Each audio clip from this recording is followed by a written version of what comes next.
주의 길에서 나를 살아나게 하소서라는 제목으로 선포하도록 하겠습니다. 다윗은 지금 내 눈을 허탄한 것에서 돌이켜서 이제 하나님만을 바라보겠습니다. 하나님의 말씀만 바라보겠습니다.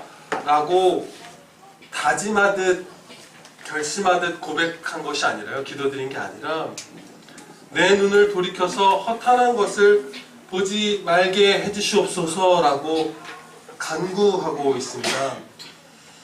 이 말씀을 통해서 우리가 알 수 있는 바는 나의 성실함과 나의 신중한 주의를 기울임과 나의 노력으로는 그것만으로는 내 눈조차도 충분히 통제할 수 없다는 거예요. 네, 그렇습니다. 우리에게는 우리의 눈을 통제할 능력이 없어요.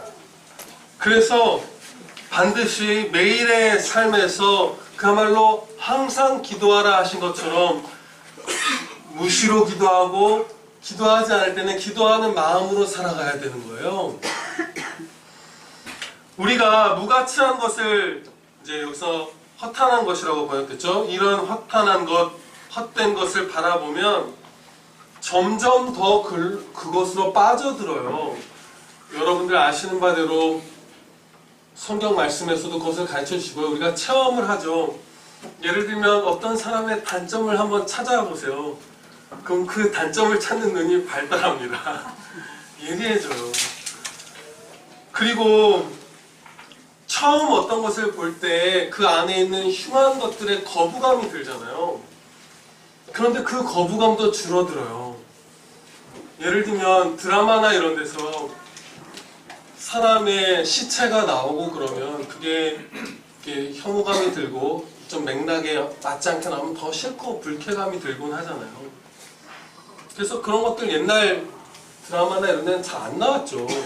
그런 장면들이. 그런데 그것에 점점 인간들이 익숙해져서 무슨 과학 수사대나 이런 것들을 다루는 드라마를 보면 그 사람의 죽은 몸을 마치 흥미로운 퍼즐처럼 대하잖아요. 어떤 존엄함과 그런 마음들이 없이 한 편 한 편마다 시체가 등장해서 이제 이걸 갖고 어떻게 흥미를 유발해볼까 하는데 그것에 아무 거리낌 없이 우리가 시청자로 앉아있잖아요. 이런 것처럼 흉한 것에도 무뎌져가고 바라보고 있는 헛된 것에 더 빠져들어가요. 그래서 눈은 무수히 다양한 죄악들과 사단의 미혹이 틈을 타는 아주 넓은 통로가 될 수 있어요. 얼마든지. 하나님께 붙들려 있지 않으면, 말씀 안에 있지 않으면. 그래서 우리가 이 다윗의 간절한 간구를 볼 때, 내 눈을 돌이켜달라는 이 간구를 볼 때 절대로 홀로 내가 내 눈을 통제할 수 없다는 이 사실을 기억해야 합니다. 할 수 없어요. 여기서 가장 영향력이 강한 감각인 눈만이 아니라 뒤따르는 모든 감각들이 그렇죠. 무슨 미각이든 청각이든 촉각이든 모든 것들을 우리가 헛된 것들을 향하지 않도록 스스로의 힘으로는 제어할 수가 없어요. 너무나 치우치게 돼요. 우리가 죄악된 것으로 모든 감각들을 다 활용해서. 눈이 물론 가장 강력하고요. 그런데 여러분 원래는 뭐죠? 우리의 감각들은 하나님의 귀한 선물이잖아요. 그렇죠?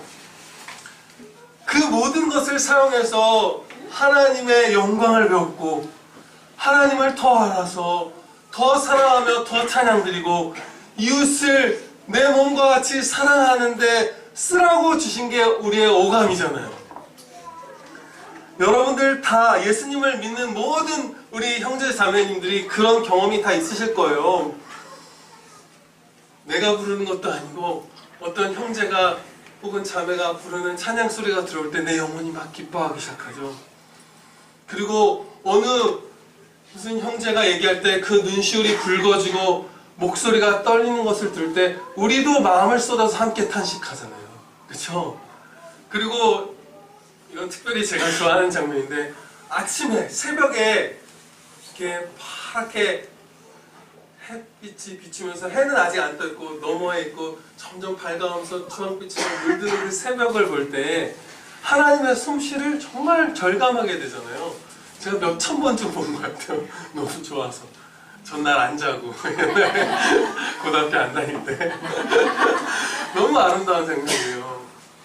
그렇게 그래서 우리가 하나님의 그 솜씨에 경탄하게 되죠. 사랑에 빠지죠. 이토록 귀한 선물을 주셨습니다. 이것을 죄에 사용되지 않고 거룩한 일에 쓸 수 있도록 우리는 기도해야 해요. 네.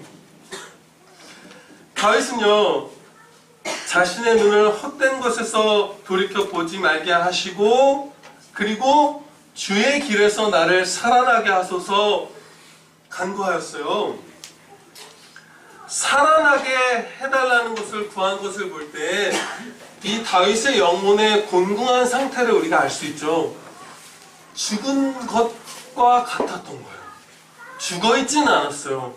그러나 아주 생명력이 거의 없는 하나님의 길, 하나님의 말씀을 열렬히 사모하고 섬기고 행하는 그런 생명력이 너무나 결핍되어 있었던 거예요.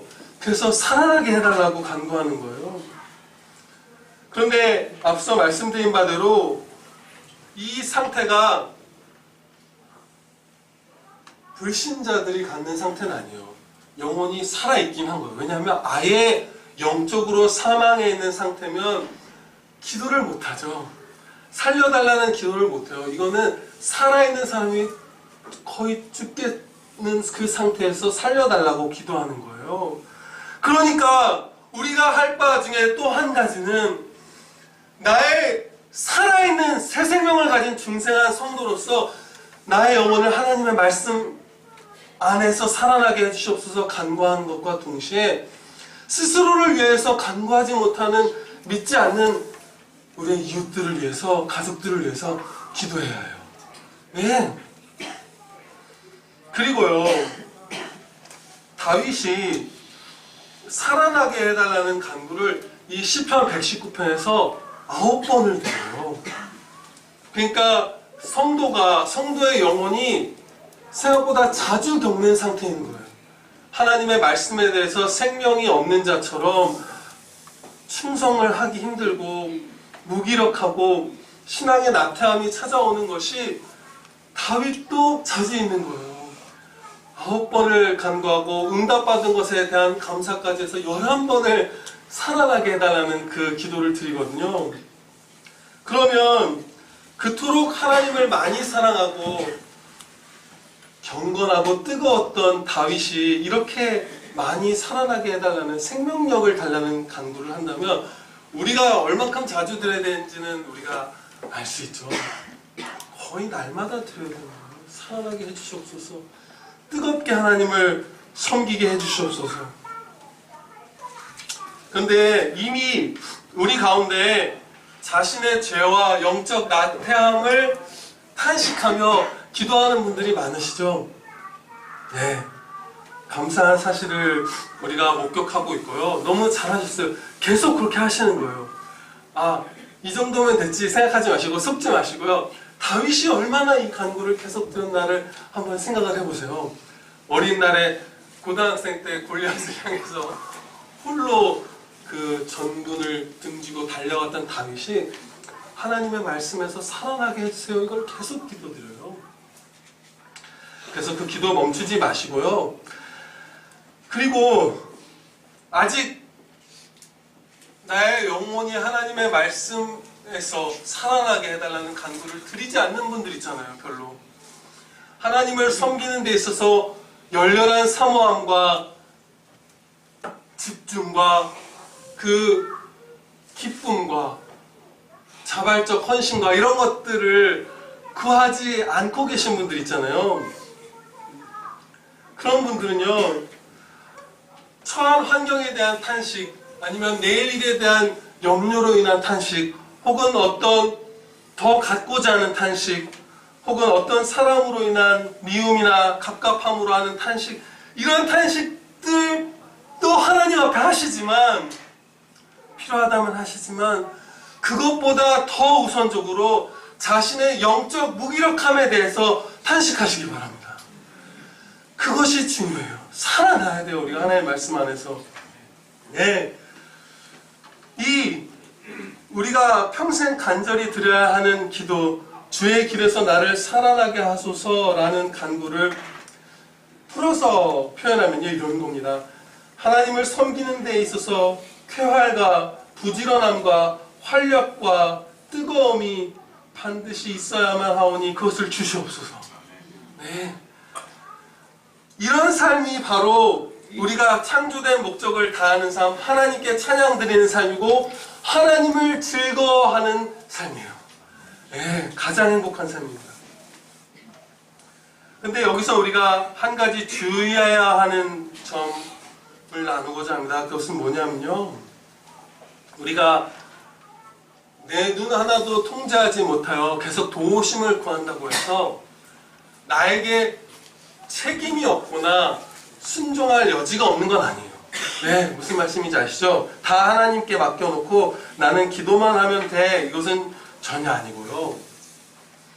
그런 부분이 하나 있어요. 나는 아무것도 참여시켜주시지 않은 부분이 있어요. 그것은 우리가 구원받는 것. 그것은 100% 하나님 홀로 이루신 역사예요. 네. 우리는 죽어있어서, 영적으로 죽어있어서 하나님께 살려달라는 말 한마디도 못하는 상태였는데 그 상태에 있는 자를 살리신 거거든요. 그러니까 여러분 너무나 명확하죠. 논리적으로도 우리가 할 수 있는 게 없어요. 죽은 사람이 살아나는 데 있어서는. 어린아이가 세상에 태어나는 데 있어서 자기가 한 역할이 하나도 없듯이 부모가 태어나게 하나님 마음에서 잉태해서 난 것처럼 새 생명도 우리가 하는 건 아무것도 없는데 새 생명을 얻은 다음에 모든 삶에는 우리의 책임이 있어요. 우리가 순종해야 될 부분을 하나님께서 항상 주세요. 참여시켜 주시는 거예요. 모든 일에서. 구원받은 이후에 천국 가서 또 천국에서 영원히 사는 모든 우리의 행동과 마음과 삶에서, 성화에서, 순종해서 항상 우리가 스스로 움직여서 행해야 될 부분을 허락해 주신 거예요. 그것을 우리가 기억해야 합니다.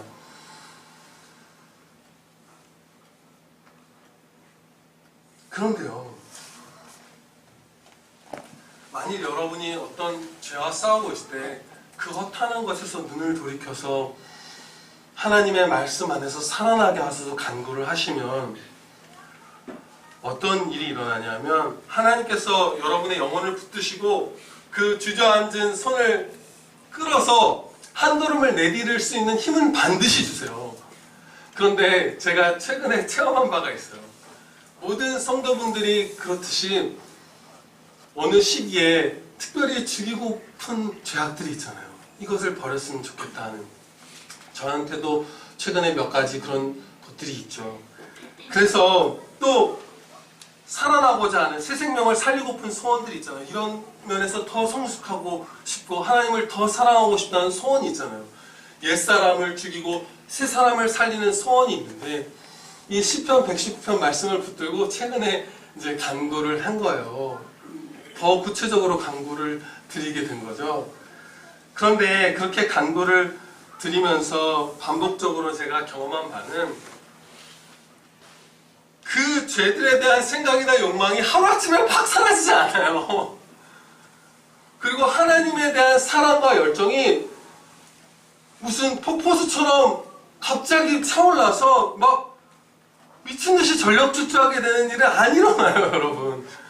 부흥회 때 특별히 성령님께서 하늘을 가르고 강림하신 그 교회사의 그 한 점과도 같은 몇 날에는 그와 비슷한 일들이 있었지만 보편적인 하나님께서 우리를 다스리시는 바에 따라서는 그렇게 하루아침에 우리가 변화되지 않아요. 하나님을 향한 사랑과 경외함이 홍수처럼 밀려오진 않는 거예요. 그러면 그때 우리가 깨닫는 바는 생각보다 매일의 결단과 처소 복종함이 더 필요하다는 거예요. 네, 이에 대해서 고린도전서 9장 26절 27절에서 하나님께서 말씀하고 가르쳐 주십니다. 사도 바울이 이렇게 고백하기를 나는 다름질하기를 목표 없는 것 같이 아니하고 싸우기를 허공을 치는 것 같이 아니하며 내가 내 몸을 쳐서 복종하게 함은 내가 남에게 전파한 후에 자신이 도리어 버림을 당할까 두려워함이로다. 아멘.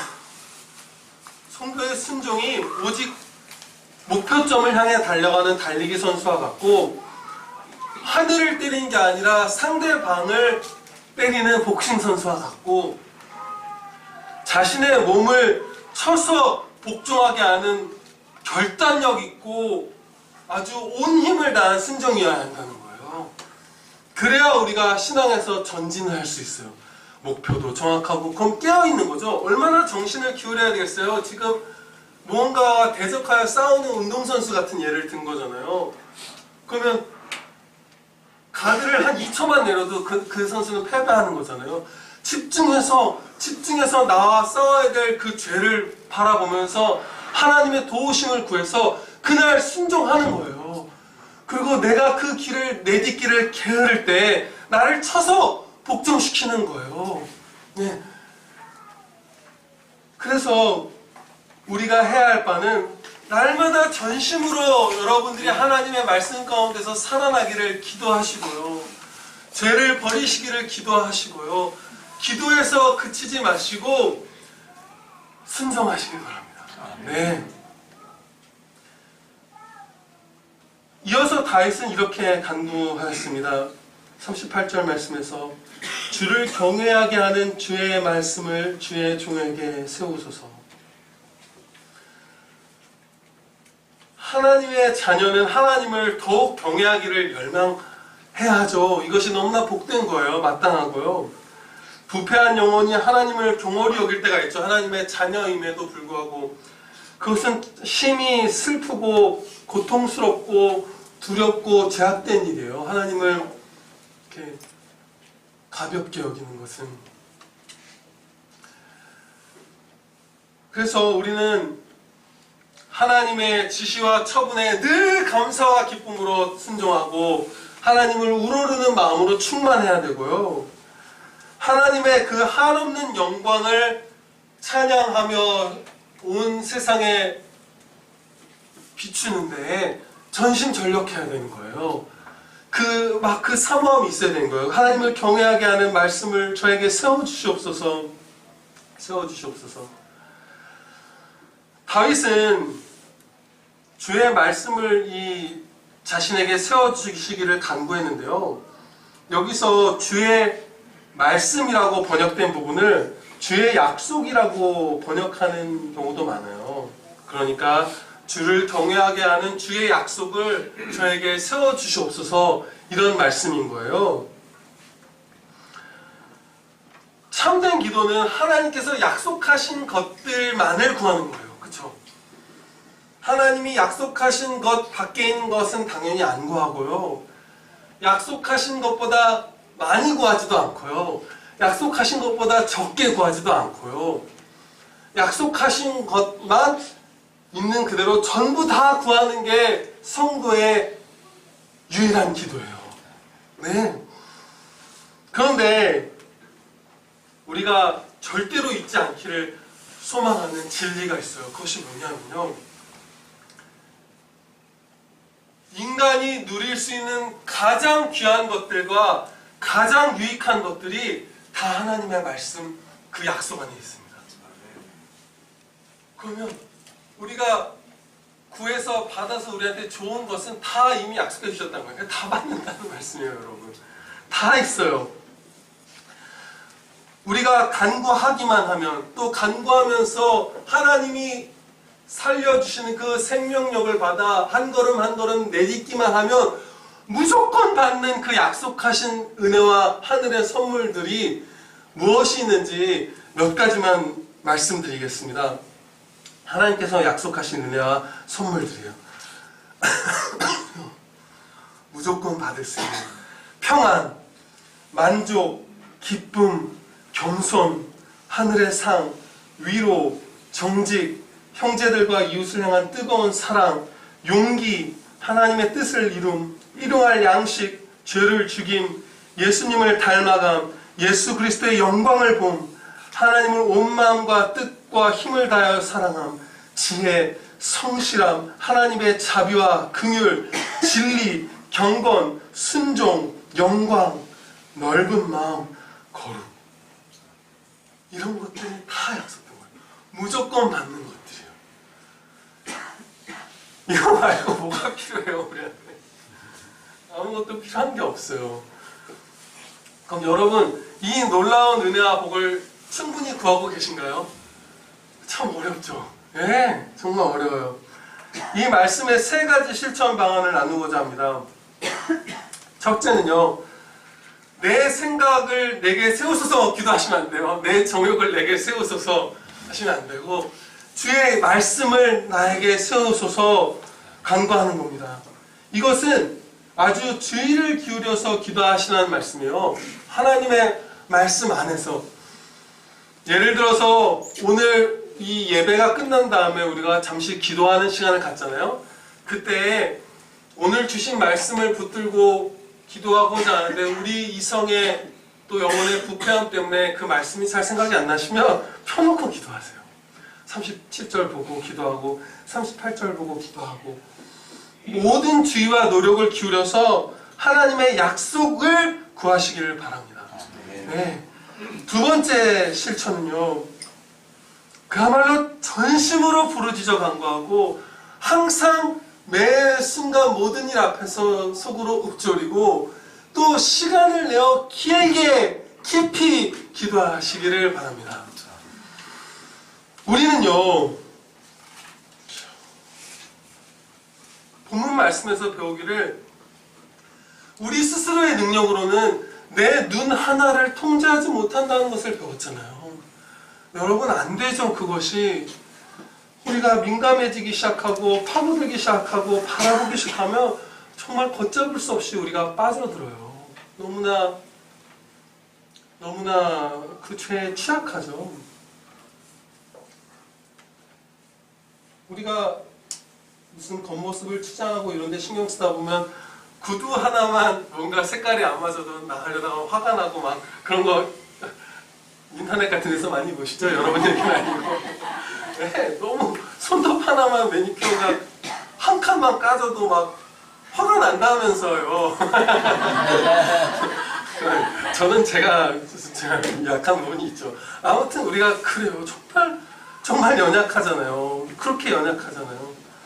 그러면 이렇게 죄악되고 연약한 우리에게 얼마나 많은 기도가 필요할까 우리가 생각해 볼 필요가 있습니다. 정말 많이 필요해요. 기도가. 날마다 긴 시간을 기도하지 않으면, 하루의 매 순간들마다 속으로 하나님께 도우심을 구하지 않으면, 아버지를 부르지 않으면 사실상 행복할 수가 없어요. 순종할 수도 없어요. 우리가요, 자신이 행복하기를 바라는 마음으로 기도를 하는 대신에 그 같은 시간에 다른 것들을 택할 때가 많잖아요. 그런데 여러 가지를 택하죠. 기도 대신에 행복하려고. 근데 바로 그게 불행해지는 정확한 방법이에요. 행복을 버리는 가장 확실한 방법이 기도할 수 있는 시간에 대신에 다른 걸 하는 거예요. 그게 가장 지름길이에요. 불행해지는. 또한 죄의 미혹에 나의 영혼을 무방비 상태로 내어주는 것이기도 해요. 간구하지 않는 것은. 또 이렇게 두려움 가운데에서 우리가 간구할 뿐만 아니라 앞서 우리가 한 가지 한 곡씩을, 그 이름을, 귀한 이름을, 선물들을 들어본 것처럼 그 엄청난 사랑과 은혜를 받으려는 그 사모함으로 우리가 간구했으면 좋겠어요. 네. 세 번째 실천은요, 하나님께 간구한 것을 즉각 순종하는 거예요. 미루면 안 돼요. 정말 미루면 안 돼요. 정말 미루면 안 돼요. 구원 이후의 모든 신앙생활에는 우리가 참여할 부분을 주셨잖아요. 기도만 하고 거룩을 행하지 않으면요, 바로 죄로 막 이렇게 다시 기울어요. 아까 사도가, 바울이 자신을 쳐서 끝까지 복종시키려 했던 그 사실을 우리가 붙들 필요가 있어요. 하나님의 말씀을 막 풍성하게 깨닫게 해주시고 말씀과 기도에 전념케 해주시옵소서. 여러분은 여러분에게, 저는 저에게 그 맡겨주신 책무잖아요. 그것을 간구한 다음에 아이패드를 딱 켜서 설교 원고를 작성하는 프로그램을 안 켜고 인터넷 키는 순간 1시간 날아가는 거예요. 1시간만 날아가면 좋죠. 그 깨닫게 해주시는 바들과 원래 순종했다면 주시려고 했던 부분 다 어디로 가나요? 자비하시니까 그래도 우리가 또 기회가 있어요. 아무튼 바로 우리는 실천해야 돼요. 네. 39절에서 다윗이 간구합니다. 내가 두려워하는 비방을 내게서 떠나게 하소서. 주의 규례들은 선하심이니이다. 아멘. 경건한 성도는 어떤 비방을 두려워할까요? 자신이 범죄함으로 인해서 사람들에게 비방받는 것은 사실 별로 안 두려워요. 왜냐하면 진짜 내가 죄인이니까, 내가 잘못한 거니까, 내가 죄를 져서 누군가에게 합당하게 비방을 받는다면 그게 아프지만 그렇게 막 다윗 같은 경건한 성도가 두려워 떨만한 비방은 아니에요. 그렇죠? 억울한 비방은 어떨까요? 좀 더 고통스럽죠. 잘못을 안 했는데 비방받는 것. 그런데 하나님을 경외하지 않는 불신자분들이 우리를 억울하게 비방하는 것은 경건한 성도에게는 역시 그렇게 막 두렵고 떨림의 비방은 아니에요. 반드시 우리가 받을 수밖에 없는 거잖아요. 누구든지 경건하게 살고자 하는 자는 핍박을 받으리라 말씀하시잖아요. 그러면 억울한 일들을 겪게 돼요. 선을 행하기 때문에, 착하기 때문에, 거룩하기 때문에. 그럴 때 받는 비방은 생각보다 여러분 수월하게 이겨내실 거예요. 그런데 다윗의 생애에서 다윗이 정말 고통스러웠던 비방 가운데 성도에게 당한 억울한 비방이 있어요. 자신이 죄를 범하지 않았는데, 그냥 성도도 아니고 우리를 치면 무슨 태국에서 신앙생활 하시는 어떤 집사님께 비방을 받은 게 아니라 같은 교회에서 늘 같이 예배드리고 신앙의 얘기를 나누고 서로 격려하기를 날마다 같이 했던 그 형제에게 죄가 없을 때 비방을 받는 거죠. 억울한 비방을 받을 때 다윗이 너무나 고통스러워했어요. 시편 55편에서 다윗이 하나님께 부르짖기를, 하나님이여 내 기도에 귀를 기울이시고 내가 간구할 때 숨지 마소서. 내 마음이 내 속에서 심히 아파하며 사망의 위험이 내게 이르렀도다. 두려움과 떨림이 내게 이르고 공포가 나를 덮었도다. 다윗이 시편 55편에서 두려움과 공포에 사로잡혔던 하나의 이유가 성도의 비방은 아니에요. 다른 이유도 있어요. 압살롬 자신의 아들이 자기를 죽이려고 반역했던 그 반역의 때에 쓰인 시편으로 추정되는데요. 그야말로 생명의 위협도 받았고 여러 가지 핍박이 있었어요. 그런데 다윗이 이 시편 55편에서 강조하여서 자신을 고통스럽게 한 사실 한 가지를 언급하는데, 그게 바로 나의 동무여 늘 나와 의논하고 함께 기뻐하며 하나님의 전을 거닐었던 네가 나를 까닭없이 비방하는 게 나는 고통스럽다. 나를 두렵고 떨게 한다. 라고 한 가지 이유를 얘기해요. 그런데 하나님께 택하심을 받아 정말로 예수 그리스도를 믿는 성도도 때로 다른 형제를 까닭없이 비방해요. 그런데 그런 분들보다 더 극심하게, 끝까지 돌이키지 않고 우리를 비방하는 사람들은 교회 안에 있지만 택함받지 못하였고 예수 그리스도를 사실은 미워하는 사람들이 교회 안에는 항상 있잖아요. 가룟 유다와 같은 사람들이 항상 있잖아요. 그분들이 우리를 같이 신앙생활하다가 어느 날 비방하기 시작할 거라는 건 다윗의 그 사례를 보아도 우리가 너무나 잘 예측할 수 있죠. 당연한 일이잖아요. 예수님과 먹고 배우고 같이 잠들고 같이 거닐었던 유다가 예수님을 팔아넘기잖아요. 다른 제자가 아니라. 그러면 우리 안에 지금은 없기를 바라요. 그러나 언제든지 가짜 성도가 들어올 수 있고 그 성도가 어느 날 자신의 본색을 드러내며 우리를 까닭없이 비방할 수 있어요. 그럴 때 여러분 너무 크게 놀라지 마시고요. 이겨내시길 바라요. 근데 이보다 더 큰 두려운 비방이 있어요. 이거는 이순이고요. 이것까지도 우리가 쉽게는 아니지만 충분히 이겨낼 수 있어요. 우리가 보죠. 우리 주변의 어떤 목사님의 경우에서도 이런 비방을 이겨내잖아요. 동료들에게 억울한 비방을 받는 거 담대히 이겨내시잖아요. 그런데 정말로 다윗이 두려워했을 거라고 확신할 수 있는 비방 한 가지가 있어요. 무엇이냐면 내가 죄를 범해서 선지자잖아요. 다윗은 택하신 백성의 왕이고 자신이 죄를 범함으로써 하나님의 영광을 가리우는 비방, 내가 죄를 범함으로써 나를 통하여 선포되는 시편 말씀이 누군가에게 신뢰할 수 없는 말씀으로 비춰지는 상황, 이런 것들은 진짜로 두려워해야 하는 상황인 거예요. 우리에게도 다 적용이 되죠. 목사인 제가 죄를 범함으로써 여러분에게 하는 설교와 여러분에게 하는 권편의 말이 마음에 거짓으로 들리는 것, 그 비방 가운데, 세상의 비방 가운데, 이런 건 정말 두렵잖아요. 내가 죄를 안 졌으면 당당하셔도 돼요. 근데 내가 진짜로 죄를 범해서 하나님의 영광을 가리우는 상태라면 두렵잖아요. 부모가 죄를 범함으로써 자녀가 부모를 비방하며 자녀 스스로의 신앙이 손상을 입을 때 그게 연자맷돌을 매야 하는 상황이잖아요. 그런 비방은 너무나 두렵죠.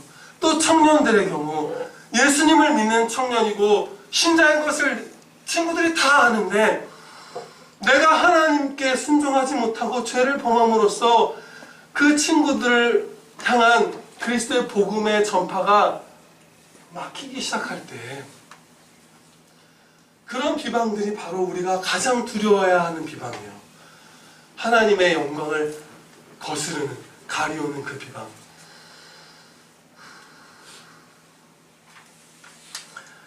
그래서요, 다윗은 이 자신을 그 두려워하는 비방을 내게서 떠나게 하옵소서라고 간구하면서 그 바로 뒤에 이어서 이런 고백을 합니다. 주의 규례들은 선하심이니이다. 왜 이 고백을 저는 하냐고 생각하냐면요, 두 가지 이유를 크게 꼽을 수 있을 것 같아요. 한 가지는 하나님의 판단들은, 규례들은 다 선하시오니, 하나님은 선하시오니 제가 받는 이 억울하고 고통스러운 비방에서 저를 회복시켜 주시고 건져 주시옵소서, 그 의지함의 간구일 수도 있고요. 또 한편으로는 가장 두려운 비방을 생각하며 이 고백을 한 거예요. 나는 죄악되어서 하나님의 영광을 가리우는 비방을 불러올 수 있지만 그러나 하나님의 말씀은 선하십니다.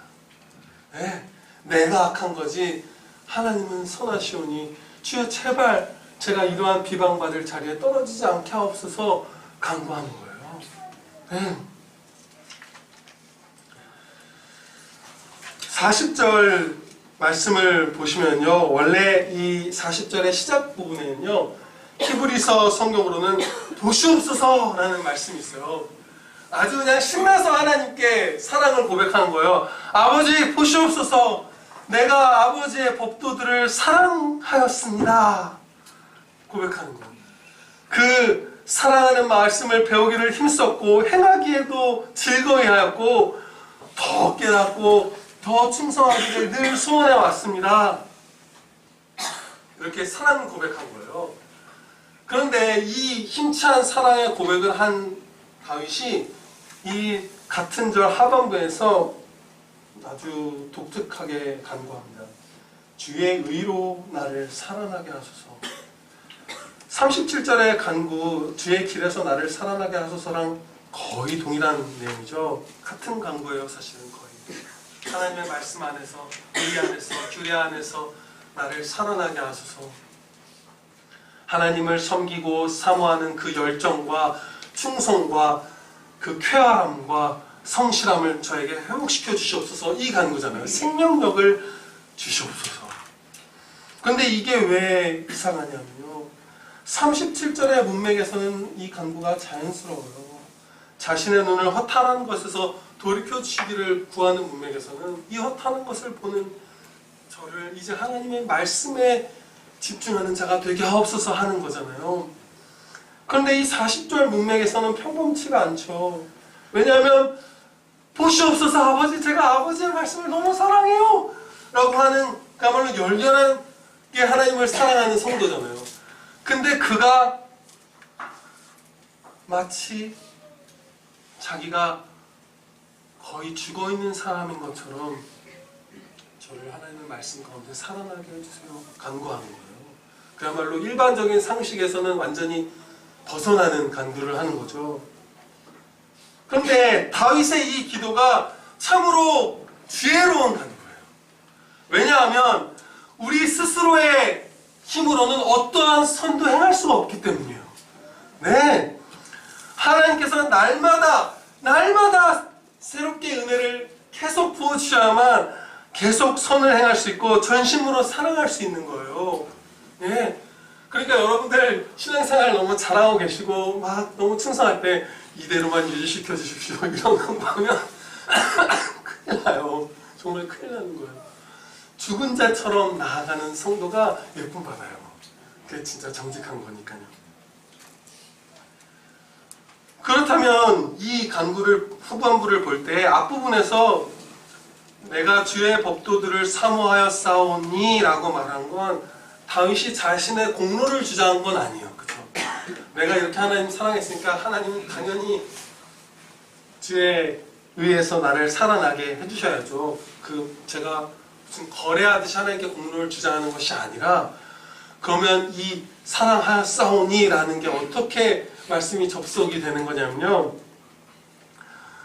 내게 은혜를 베푸셔서, 아니 나를 먼저 사랑하시고 내게 은혜를 베푸셔서 이제 이 죄인이 하나님을 사랑하게 해주셨사오니 그 사랑과 은혜를 베푸신 하나님이여 이제 앞으로도 하나님을 더 사랑할 수 있는 은혜를 주시옵소서 라고 자신이 기도드릴 근거를 찾은 거예요. 담대하게 아뢰 수 있는. 마지막으로 오늘의 말씀을 적용하고자 합니다.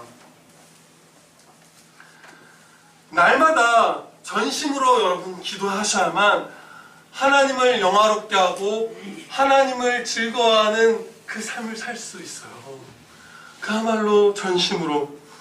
다윗이 이렇게나 하나하나를 간절히 기도하면서 살아야 했다면 우리가 어떠할지는 여러분 너무나 명백하죠? 온 마음을 쏟아야 되는 거예요. 만약에 우리가 온 마음을 쏟아서 길고도 깊은 기도를 매일 드리고 있지 않으면 우리가 스스로 죄의 나를 내팽개치는 것이고 죄의 삭은 사망이에요. 그리함으로 우리가 예수님을 믿는 자라면 완전한 파멸에까지 이르진 않겠지만 나의 모든 복락을 거의 다 잃고 내 영혼이 거의 죽은 자와 같이 되는 삶을 살고 있는 거예요. 전심으로 기도하지 않는다면. 기도하다가 여러분 기도가 줄어들었을 때 그 경험 다 기억나시나요? 겉으로는 똑같아요. 어제와 똑같이 샤워하고 밥 먹고 일하고 놀고, 그런데 그 마음에는 이미 기도하지 않는다는 하나님의 영광을 추구하지 않고 있어요. 제가 좋아하지는 않지만 항상 유념하는 말씀 중에 이런 말이 있어요. 우리 어느 선배님이 유명한 신학자분이 한 말인데, 루터 선생님이었나요?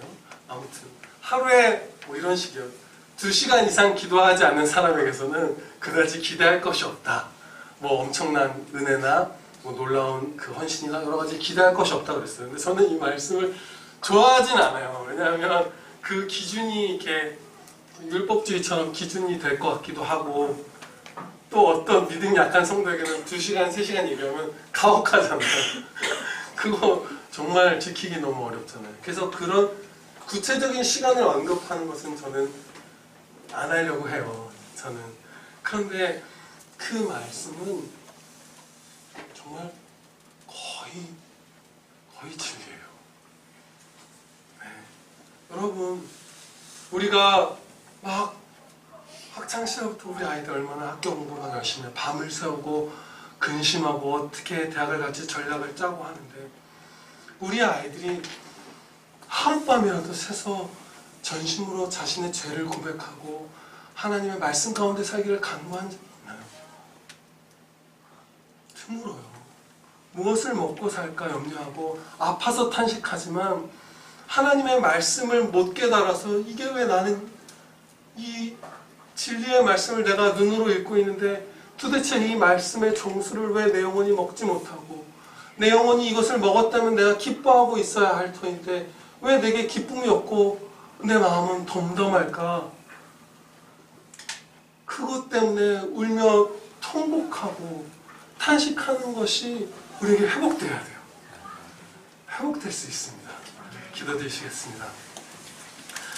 여호와를 의지하는 자는 시온산이 흔들리지 아니하고 영원히 있음 같도다. 하나님 아버지 감사합니다. 저희가 기도드리지 않고 하나님께 의존된 존재라는 사실을 잊고 홀로의 힘으로 살아가려 하는 때에도 언제나 다시금 불러주셔서 감사합니다. 오늘도 주 성령께서 저희 평안교회와 각 사람의 심령에 다시금 기도하는 자녀로 돌아오라 말씀하여 주셨사오니 이제 오늘 순종할 수 있게 하여 주시옵소서. 아버지 하나님, 저희가 하나님의 말씀을 깨달았을 때 그 순종을 미루지 않게 하여 주시옵고 하루도 기도를 거르는 죄를 범하지 않게 하여 주시옵소서. 행복하기를 바라는 열망으로 기도가 아닌 다른 것을 택하는 어리석은 잘못을 범치 않게 하옵시고 먼저 기도하고 다른 수많은 것들을 행하며 모든 하루의 행함들이 기도하지 않았을 때보다 1000만 배 더 복된 훨씬 더 행복하고 훨씬 더 하나님께 기쁨이 되는 찬양의 삶을 다 살 수 있게 해주시옵소서. 우리 구주 예수 그리스도의 이름으로 기도하옵나이다. 아멘.